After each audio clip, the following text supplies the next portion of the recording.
have the best finance advice in the world, but I've got an entertainer with me today who thinks he's just all the funniest. Hello, I got my friend Todd Sullivan from Value Place today, who's managed to take a few seconds away from his busy day insulting my Yankees. It's as a Boston fan, it's not only a pleasure, it's a duty. Oh boy, you are a tough one, man. After decades of having the shoe on the other foot, let's enjoy this one. Payback is painful, right? Let's enjoy this one while we can. No, you have been too. Boy, it's going to be a long summer. What do you have for us today, my friend? How do we make money? News Corp. Oh. So I'm reading, good old Rupert Murdoch. Yeah, I like Rupert. Yeah, so I'm reading the Wall Street Journal Monday, and they have a full-page ad about how their paid subscriptions are up 30-40%, and they gave a comparison to USA Today, the Boston Globe, New York Times, and everybody else is down 30-40%. So that immediately makes me start thinking, hey, I thought every newspaper in the world was going under, and I thought there was a dying business, and no one wanted newspapers anymore. But apparently someone's paying for the Wall Street Journal. Yeah. My friend, I helped a buddy of mine with a paid site with financial information back in .com days. Yeah. And it was just awful because I would go to all their parties and drink their champagne and eat their lobster and then listen to how nobody would pay for content, and we did it. Yeah, and you know what? And they're paying for the journal, so that got me thinking. So now I start looking and I'm thinking, well, the other part of News Corp is Fox Business, and I'm thinking that everyone knows. All the media companies are suffering that, cable's no good, advertising rates are plummeting, and viewership is down. But as I dig, I realized that Fox News ratings are up, they're raising ad rates, and they made more money than they did last year. Oh, boy, it seems like this is kind of like a local weather situation. Yeah, so it's counter to everything else. And then I saw the other day that if you combined MSNBC's and CNN's ratings, Fox News, I should say, beats them every hour of the day still. So clearly there's some shift going on where Fox News is separating itself from the pack. The Wall Street Journal is separating itself from the pack, and that just happens to be, not newspaper and print, and then the cable news happens to be about 75% of News Corp's operating earnings. Wow. Now, you are a smart son of a gun, except for the Boston thing. Film is down, and the film is kind of a volatile thing because, it depends on when releases come out. And that's a blockbuster thing, right? You hit one and it's going to be $300 million. That changes the whole game. If you don't hit another one, for months, then it looks terrible, right? Exactly. So it's kind of feast and famine on that end. But its core business is really strong. So then I'm saying, okay, well, if the core business is strong, let's check the valuation. So they just had $8 billion in write-downs, which, the whole world went through the last 6 months on asset write-downs. Okay. Last year showed a huge loss, which you would expect. But if we even after those write-downs, we look at the book value and at the current share price, and when I looked at it, it was around $8 a share. I think it's over $9 today. So, yeah, I'm looking at it now, $9.25, bud.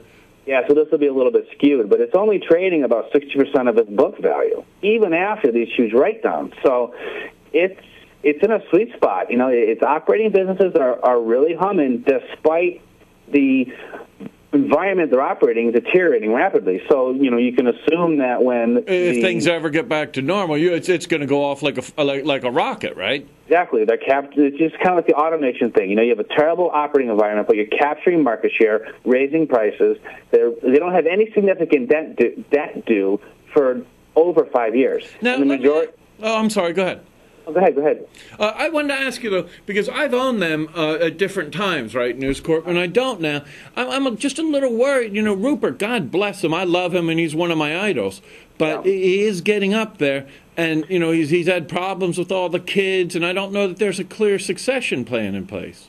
It comes down to what you're looking for. Now, if you're looking for it to be a long-term, lifetime holding, then I wouldn't get into it for that reason. But I'm thinking, and from my perspective, it's trading at half a book value in a terrible environment. If we think the environment is going to improve the next, 8 months to a year and a half, then it should recognize that recalibration of value in that time frame. And, I think Rupert's going to live another couple of years. So, you know what I mean? I don't look at the Rupert issue as being substantial to my valuation of it unless, he drops out of a heart attack tomorrow, which is something that, that could happen to any CEO. You know what I mean? So I'm not concerned about it because I'm not looking to hold this thing for 10 years. I'm thinking, the operating environment is terrible. That's going wait until the environment gets more normal, and then you'll see it approach back to its book value. Hey, so you can get a double or a triple as it trades to a valuation to book value that's normal. Yeah.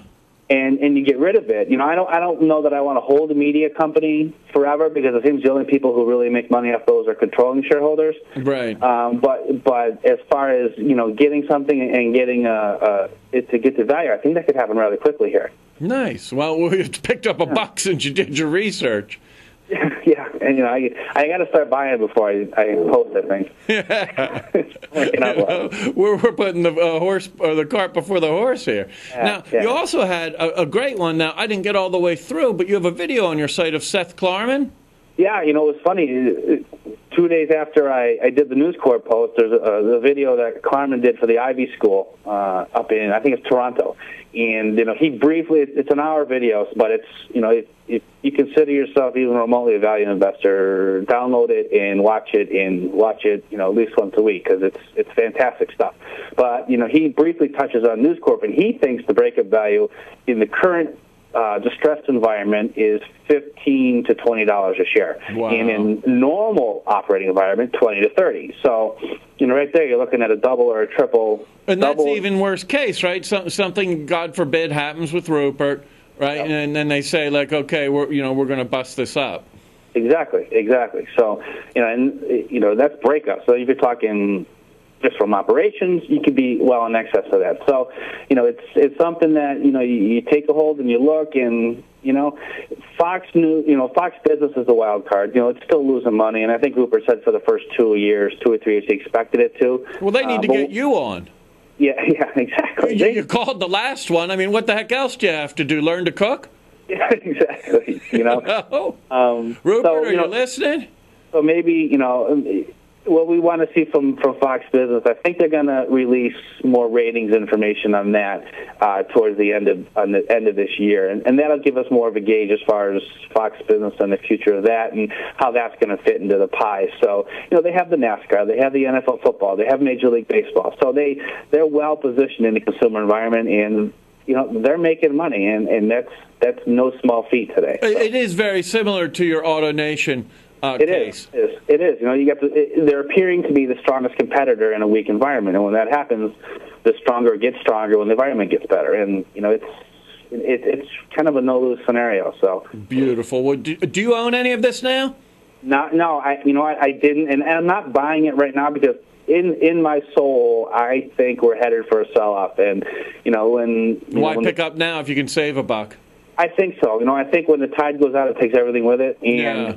And I just feel that we are. And then if we're not, then I missed a chance. But do you know what, my friend? I feel the same way. I didn't really have anything solid that I could point to, but I just thought I'd seen a whole lot of gains today in my Chinese small caps, and I sold off a bunch of them. I just have tiny positions left now.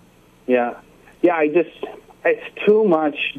Too soon, and not enough economic news has changed to make me think that things are going to get better in 6 months. And I think that's kind of what the market's pricing in. So, I honestly think that, and now it could take a couple months for that to happen, but, I don't have to buy anything today. I'm in no rush to go buy something. So, I think it's going to happen. I just don't want to commit money to something right now, and I think, if the market... Maybe you pick up $1. If it drops 1,000 points, everything's going down with it. Even the value stuff's gonna take a hit. Right. So, I'm just gonna sit back and play it cool for a while, and hopefully that happens. I think it's going to. I just don't see. I can't find a reason to think it's going to continue to go up. Put it that way. Beautiful. I can't find a legitimate one. Put it that way. Beautiful. Hey guys, Todd is my pal, and he's the smartest researcher that I know. You should listen to him, and I'll tell you what, I started with this Seth Klarman video on your website at valueplays.blogspot.com. And it is an hour. I got through about the first 10 minutes. I will watch the rest of that before I leave the office today. And guys, if Todd thinks it's worth watching, it's worth watching.